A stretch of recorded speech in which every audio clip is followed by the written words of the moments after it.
Hello and welcome to the Property Manager as Guest. My name's Leo Walton.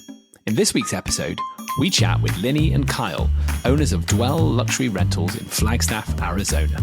The power couple shares the secret to their success: consistency, a real connection with guests, and being part of the local community. We also learn how they counterbalance and complement each other and the boundaries they had to put in place to ensure the best work relationship. There's more with Linnie and Kyle in this week's episode of The Property Manager as Guest.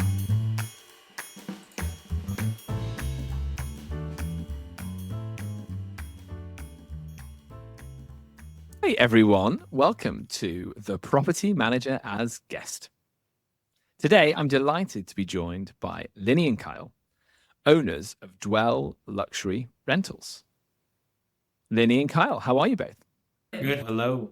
Hello. Well, all the way from Flagstaff, Arizona. So nice for you to join us. Now, as well as being short-term rental owners, like they're not busy enough, Linnie is also the owner of a management consultancy that focuses on scaling and growing for the companies they work with. Abode Luxury Rentals has been a long-time client. Wow. Linnie, how do you find time to sleep? Do you sleep? I do. Yes. I am a therapist by trade. So sleep hygiene is kind of something I talk about a lot, but we're excited. We've been kind of in this space for a couple of years now as property owners. We were inspired, like you mentioned, by Abode Luxury Rentals. My business partner, Hart, Logan, and I co-founded tandemly about 3 years ago because we were reinventing a new way that companies, basically that consulting agencies worked and rolled out to companies. So happy to be here and happy to be in the space. Well, it's great to have you here. And I always love talking to you guys over there in Flagstaff, Arizona. Tell me, for our audience who are getting to know you and getting to know your journey in your business, how did it happen? How did Dwell Luxury Rentals come to be? Yeah, great question. So my background is in five-star resorts. So I grew up in the resort industry. My dad was a recreation manager and my mom ran five-star spas. So we've been all over the United States and in the five-star industry. And, I'd say I'm spoiled in that way, but I'm sure a lot of people in the industry would be like, are you kidding me? Do anything else. Like my dad literally at one point was like, do anything else but work in five-star resorts. Because I was on the track to become, I worked from folding towels to parking cars to checking in gas, bellman, et cetera. So I was like, I'd probably be on the track to becoming, GM at some point. And then I ended up going to school for acting of all things. So I did take the opposite track and I lived in LA for over a decade. And then when COVID hit, Linnie looked at me and she was like, what are you going to do now? Because acting shut down. And so Gotta work. Gotta work. Yeah. You can do something instead play video games. And so we had a meeting with Rachel and Rob at Abode Luxury Rentals. And we were talking to them and I was talking to them about my background too. And they were like, Kyle, what's your market like? Why don't you take this blueprint that we've built and see how that works in Flagstaff? And I carried so much confidence because I did grow up in the five-star industry that I thought I've got hospitality nailed. All I need to do, this small task of figuring out vacation and short-term rentals, all I need to do is figure out how to mold these two things together. And I thought that it was so adjacent that, that it was possible. And so that's what we did. We took their blueprint and we took my background in hospitality and then Took our market. And Linnie's knowledge just in kind of business building, like as simple as how to start an LLC. Yeah. And we were able to kind of like almost bootstrap it and go like, okay, here's 101, here's 201, here's 301. And that's it. It's kind of just organically built from there. What an introduction to the vacation rental industry.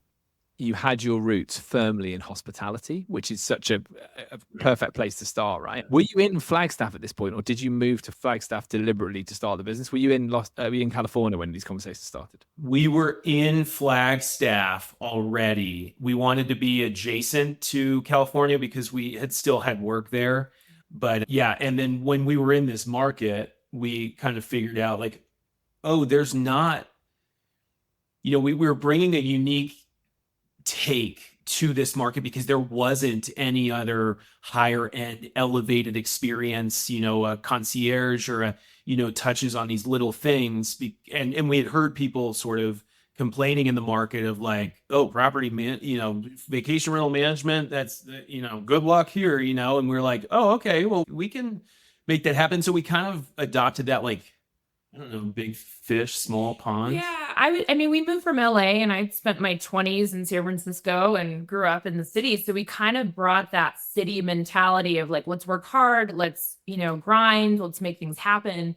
But we also had to realize where we were, right? So we're in a small mountain town. People work mountain hours. So how do we bring the best out of kind of the people that we work with? So that's been an interesting journey. I don't know if you're familiar with island time, but mountain time is pretty adjacent to island time, which is like, I'll get to it when I get to it. I don't know, the mountain biking's pretty good today, or the skiing's great, or the rivers are flowing. Like, we'll get there. And so we're like, as long as we pick up our phone, we probably have a business.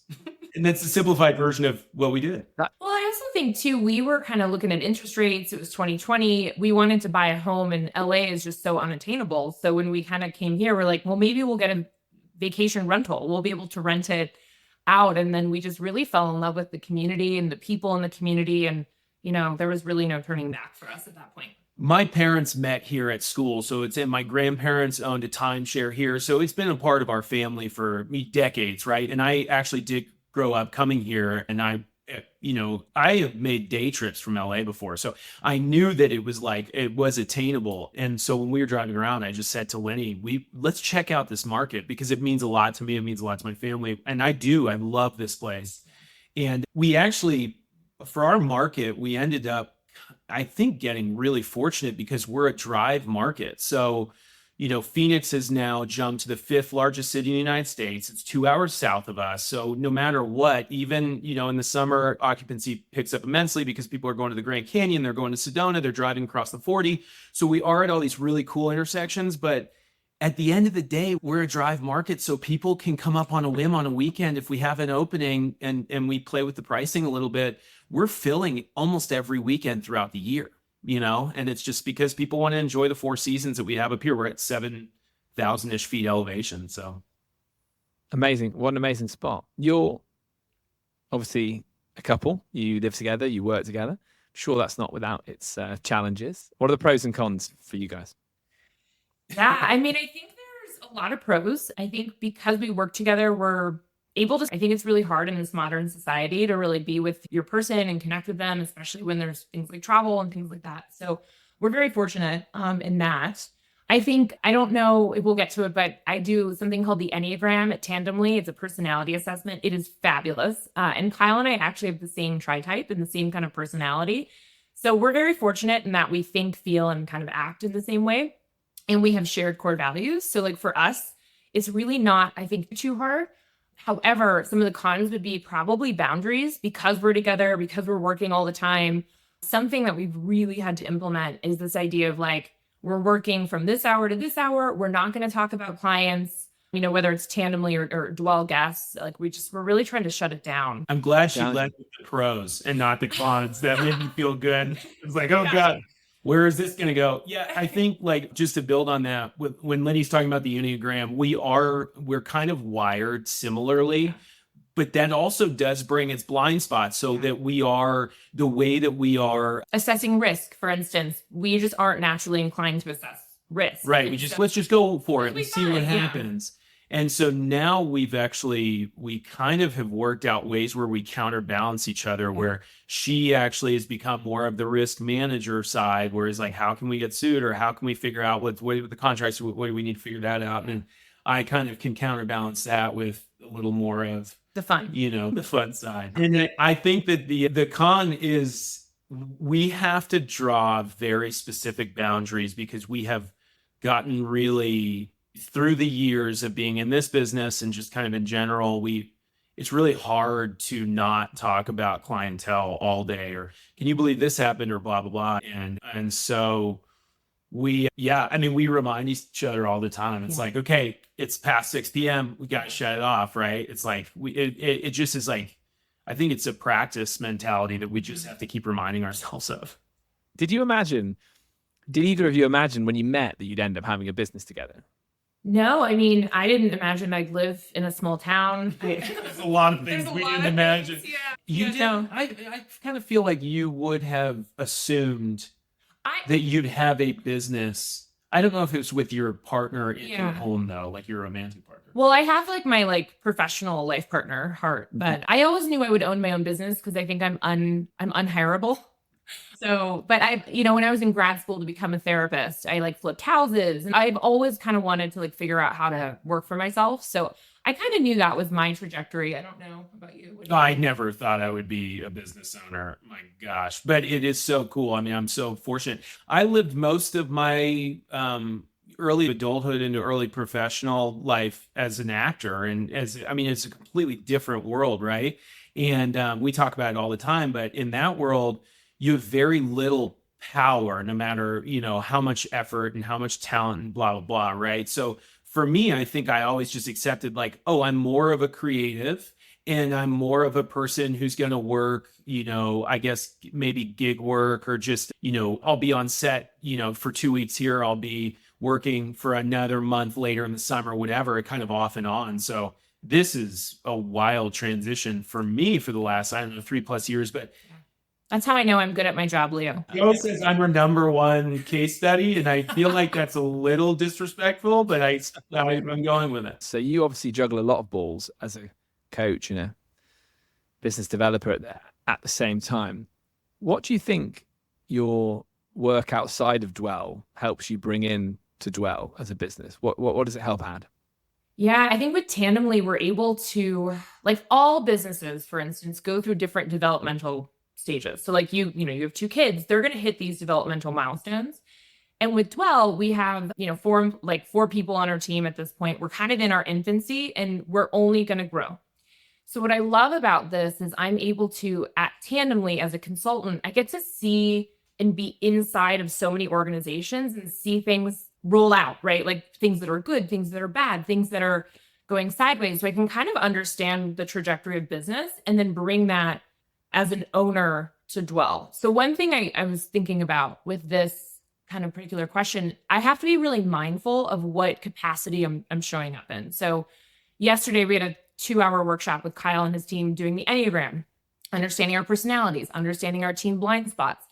And in that space, I had to be like 80% consultant, 20% owner, right? Because I'm looking at the interests of the company, and then when we're doing things like HR for Dwell, like I'm 100% an owner. So I think it's just sort of figuring out what's my role, how am I supposed to show up, and then what are the desired outcomes.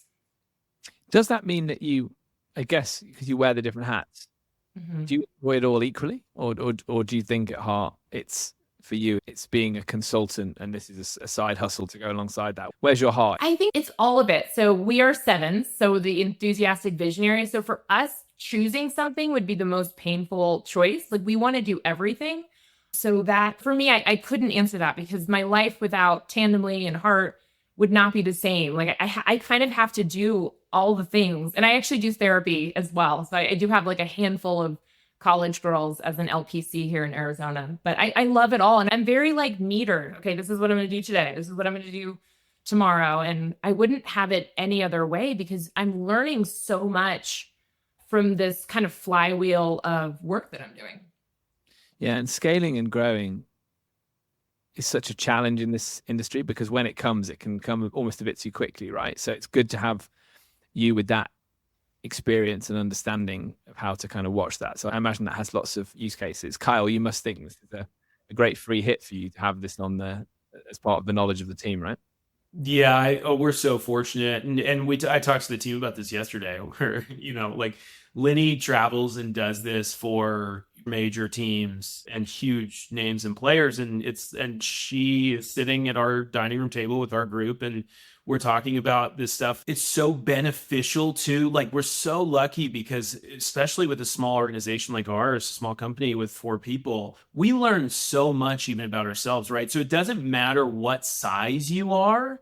This is still incredibly important. Like for example, yesterday, I didn't know that a particular member on our team liked feedback in this manner. And I realized that, I've been giving feedback the way that I know to give it, but that doesn't resonate with her. And so it was a lesson to me. And I'm like, okay, moving forward, I know how to give this feedback, or it could be something completely different. I don't know. There was examples about like the way that like Kyle and myself, that I digest and work through certain issues. And I'm more of like a, sort of an aggressor where I'm like, we just need to break through this wall and figure it out. Right. Whereas our employees have a little bit of a different style on how to deal with those things. And so for us to be able to sit down, just the four of us and have these conversations that are geared toward, how do we make this work culture stronger is amazing, no matter what the size is. And even when it was just Linnie and I, and we were working through these things together, to have those tools has just been, it's invaluable. You've grown a successful business. I love talking to you about this. And I know you're very passionate about the people that work with you and what you're building. You must by now have a pretty good idea of whether an STR deal is right for you. Can you talk us through what your process is when it comes to choosing new properties or new owners, depending on how you see it? Also coming up in this week's episode, Linnie and Kyle, owners of Dwell Luxury Rentals in Flagstaff, Arizona, talk about how being part of the community leads to great hospitality collaborations and exceptional guest experiences, such as free beers for a guest on a local brewery tour. Yeah. Well, I'd like to think we know. It's probably still evolving. It's an art and a science. So like we're going to take a look at the projections. Even though we're projections light, it needs to make a certain amount of money for us to consider it, because otherwise we just can't pay our employees. But I don't spend really much time on that at all. I think it's mostly homeowner connection. Do we like you? I think that's part of it. Because you could have an insanely profitable and gorgeous home, but if we smell like there's not going to be a partnership here and it's going to be, rowing upriver the entire time, I don't think that just gels with our values and our company values. And I don't want to put our employees through that. Yeah. We love Ryan and Tina. We would never want that for them. So there's a huge component. You turned down an amazing property if the homeowner was wrong. We've turned down about 4 to every one we take. Usually it's the property. Usually the property is not the right fit for the portfolio. One of the things is we want to offer a client a consistent experience. So if they stay at any of our Dwell properties, whether they're small, like the smaller ones, or we just got a 7-bedroom, 7-bath with a pool, like an indoor pool. It's Flagstaff's only pool at a vacation rental. Sorry, only vacation rental. I think there's only 6 pools in town. But we want them to have a consistent experience. And it's important for us that, whether it's the 2-bed, 2-bath downtown or that property, that they have a similar feel. Establishing that quality of brand. So I think the reason why this isn't fully fleshed out, though, is that we have this sort of teeter-totter of homeowner, house, and quality in home. And then if the quality of home isn't there yet, but we love the homeowners, we're actually still willing to work with them on that home as long as they're open to, can we get some interior designers in? If you need to take some time with it, we understand, but these are the things we need to do now. We can do some larger things long term. And so really there is that balance, because there are cases where we've taken on a home that's not, lights out home run, but we really like the homeowners and we just see that as a fit. And then we can work through in the, intermediary. What are the key characteristics of hosts in Flagstaff? Like are they people that live out of town, they're looking for full service management? What tends to be the scenario? Yeah, I would say 80% of our homeowners are Phoenix based, so they live full-time in Phoenix, and then they have their mountain home. And then we have probably 5 or 6 homeowners that live out of state and they have family here, or maybe they were cash buyers, and it just kind of it differentiates. We have a couple investors, but I would say the bulk of our homeowners are people who just have that second home that they want others to enjoy. Flagstaff has always been a second home market for people who live down the hill that just want to have a mountain home up here. It did start making in COVID the lists of, bang for buck, top rental market type stuff on those sites. And so I think we saw a huge influx of investment-minded people as well, while interest rates were low and all that. So it's an intense changing landscape in the last 3 to 4 years, since we've been involved. Now we're seeing, because there was such an oversaturation on the investment side and the investor side, there's a lot of houses back on this for sale market. because now there's just so much saturation, not as much demand. So they're losing out on some of the income that they thought they were going to make. So it is kind of leveling itself. But I would say now it is leveling itself, or it's trending back toward just a second home market, not too much investment going on here.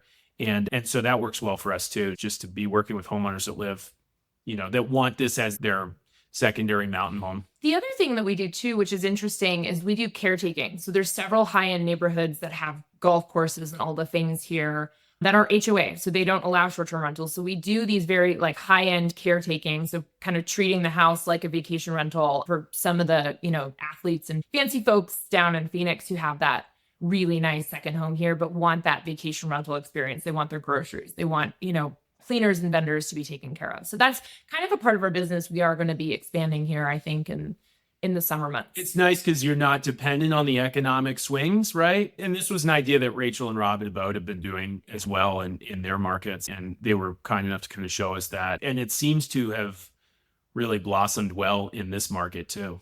How do you guys make sure that you're providing a consistently brilliant guest experience? Neuroses. I feel like for us, for where we are now, it's a lot of training and it's a lot of having that detailed eye in every single home. The amenity side, of course, we have like our list of all that stuff and what we offer and what each home should have, no matter what the size or the nightly rate. And I do love that. Like, I've been very strict on providing the same experience for a 1-bed, 1-bath that's $98 a night to where I'm at, to what we provide with our 7-bed, 7-bath, that's $2,000 a night, right? So I think that has always been very important to me, no matter kind of what the house is or what the nightly rate is. It is the same experience. Mm-hmm. And I think it's the idea of the offense and defense. We were reading the Danny Meyer Set the Table book. And so I think a lot of it is like, what can you anticipate and take care of? In anticipation that something will go wrong, hence the defense. Yeah, proactive. What does that experience look like? So what could I expect? Yeah, so let's see. Offense is like getting ahead of things, right? Like we have our house checks, our operational things, making sure that the houses are stocked. What else do you want? That's more your role. Well, no, it can be as simple as making sure we check all the lights, making sure that we check that the hot water is working, right? So run the hot water for 5 minutes. There's literal things like that. And then for us, I think it's very much a part of our messaging too, so that we are providing, I think there's immense consistency in our messaging where guests know exactly kind of what they're arriving to. We do offer some surprises when they get there, because I feel like when you exceed expectation, that's where all of a sudden the magic starts happening, because if a guest knows what they're arriving to, that's sort of where that's just like the base level area. And hopefully it's a higher base level and people are excited about it. But if you exceed those expectations, that's when people are all of a sudden kind of thrown off and like, wow, this is special. And so we have a partnership, for example, with the biggest brewery up here in Flagstaff, where we offer these tokens that guests can take and have either a free pint or you can get a free hat or whatever you want, right? And so I think there's little things like that the guest doesn't know that they're going to arrive to, some simple little amenities like that. And I think that takes their stay kind of, to the next level. You had me at free beer. I'm in. Yeah. What a sign. Yeah, exactly. It's so good. But that's part of being in the community, right? Like I am in a book, like I started a book club. I'm in Bunko. I have a supper club, and it's like we're connected to all these people that own businesses, and we all want our businesses to thrive and rise together. So it's really kind of a fun. I mean, we buy honey from our next door neighbor who like has like a honey thing, and like they're like individually wrapped jars. It's so cool. That's a good point. Yeah, part of the welcome package is local honey, and it's and yeah, literally we get it from our neighbor. There are these kind of community touches that I feel like that's what kind of exceeds that expectation mark. And it is through the connections. For the brewery, for example, we're their only hospitality partner to date. And so that's those little things I think are really special to us. I think in small towns, you have to live in the community. There's been so many companies in Phoenix or even in Sedona that are trying to push up into our market, and they have not been successful. And I think it's because if you don't know Joe, the HVAC guy, and, know that he wants a check versus Zelle, you're not going to get him out on a Labor Day weekend. It just does not happen without the relationship. And inversely, I think that's true because we've been asked to manage down in Sedona, and I've spent time down there. Yeah. And I We've feel said like, no. well, I feel like in order to provide the same experience we provide here, we have to be boots on the ground. And then I started talking to employees down there and maybe having a boots on the ground manager. And I think as long as you have somebody that aligns with your values, that you trust, and you have a great working relationship, I do think it's possible. Yes. I think that it's difficult, though, if you don't have somebody who is boots on the ground, really active in the community, because even for us, vendors change, and it's important for us to be here so that when that vendor does change, or, we have those options of, okay, we've got somebody else waiting or whatever. And I don't think those are things that you can accomplish if you're not In market. in market majority of the time. I think it would be very difficult. And with that in mind, do you think that you could take your concept and take it to multiple markets? If you had a strong enough team of local people supporting it, is that something you'd like to do as a business? Or do you think let's just work on getting more supply, or, stick with our local market as it is? Why don't you take it? Go for it. I'm going to tread lightly here because I know our industry is constantly evolving. I think that taking what we offer to different markets is a disservice. I think that it's amazing when you have a bunch of, family run companies like ours in different markets. So to me, I would rather see a company like ours adjacent, and there are tons of amazing companies that already do this in other markets. I think that if we all focused on our own markets and got really good at what we offer here, then that is providing the hospitality experience that I grew up in, and the quality of hospitality. I think that when you spread yourselves out, that's when it gets a little dangerous, and that's when it gets a little hard to provide a consistent offering. And so I think for us, think this is our market. I love it here. Yeah, I think we're very focused on our family goals. So like Kyle and I really want to expand our family and have a child and do these things. And so we really think about work fitting into our life versus work, being the driver of it. I think that, like you mentioned, with regulation, with changing things, we just want to get really involved here. Like Kyle goes to city council meetings. We're very involved here. It's a lot to bring on. Okay, what's happening in Sedona? There's a lot of legislation there. Like, how are we going to stay up to speed? And I think for us, for right now, we're exactly where we need to be, and we're happy about it. You talk to a bunch of national companies. We've talked to people who are in multiple markets, and I get it, and I love it. And I'm in so much support of the people that are doing that. Yeah. I do think that it can just lend yourself to a lot more challenges and a diminished product than if you focus on your own unique space in your market. It's a disservice if they're scaling too fast, right? From my tandemly work, if you scale too fast, your product's going to go down. So then if somebody stays in a short-term rental or a vacation rental in Florida and they have a terrible time, they're going to associate that with different markets. And so I don't think it's doing this industry. Yeah, I'd like to see us all successful. So if that means that Dwell is going to stay in Flagstaff, and another company is going to stay in their market and they're going to rock and roll at that, we're going to rock and roll at that, I'd much rather have that than us expand into somebody else's market and go, we actually think we can do this better than you, and so we're going to try, and not saturate or complicate or whatever, or diminish our own product here because we're now focused somewhere else. With that in mind, how important are direct bookings to you? And before you answer, I know the obvious answer is yes, they're important, but I always think direct bookings are more important if you've got a national strategy, perhaps, and actually, or perhaps it's conversely, it's easier to get direct bookings because you delight someone the first time, and then if you dominate one market, they think of you when they're going back. Because we've focused on building a brand, I was very excited about getting direct bookings. And I think for us, we are a 80% Airbnb market. So Airbnb is still king here. It is. Then we've got about 1% booking.com, maybe 15% VRBO, 5 to 10%. I don't think. But now we've kind of switched we have switched to a direct to book model where we are getting a lot of repeat guests, which is amazing.